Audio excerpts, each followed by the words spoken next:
आमलकी एकादशी व्रत कथा। पौराणिक मान्यता के अनुसार वैदिश नाम का एक नगर था। उस नगर में ब्राह्मण, क्षत्रिय, वैश्य और शूद्र रहते थे। वहाँ रहने वाले सभी नगरवासी विष्णु भक्त थे और वहाँ कोई भी नास्तिक नहीं था।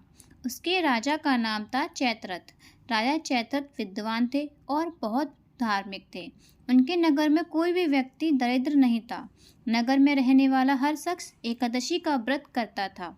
एक बार फाल्गुन महीने में आमलकी एकादशी आई। सभी नगरवासी और राजा ने यह व्रत किया और मंदिर जाकर आंवले की पूजा की और वहीं पर रात्रि जागरण किया। तभी रात के समय वहां एक बहेलिया आया जो कि घोर पापी था, लेकिन उसे भूख और प्यास लगी थी, इसीलिए मंदिर के कोने में बैठकर जागरण को देखने लगा और विष्णु भगवान व एकादशी महत्व की कथा सुनने लगा।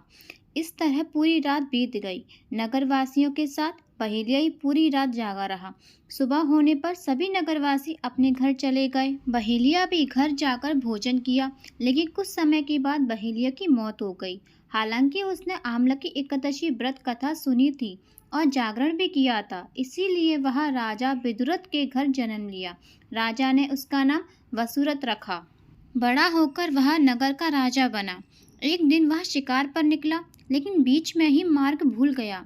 रास्ता भूल जाने के कारण वह एक पेड़ के नीचे सो गया। थोड़ी देर बाद वही मलिच्छ आ गए और राजा को अकेला देखकर उसे मारने की योजना बनाने लगे।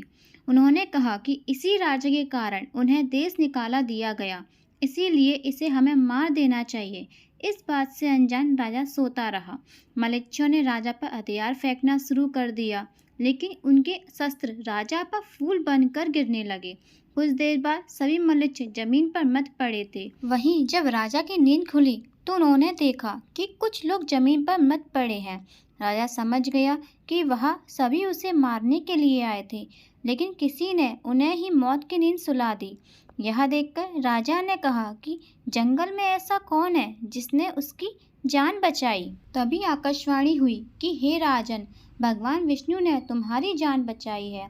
तुमने पिछले जन्म में आमलकी एकादशी व्रत कथा सुनी थी और उसी का फल है कि आज तुम शत्रुओं से घिरे होने के बावजूद जीवित हो। राजा अपने नगर लौटा और सुखी पूर्वक राज करने लगा और धर्म के कार्य करने लगा। राधे राधे।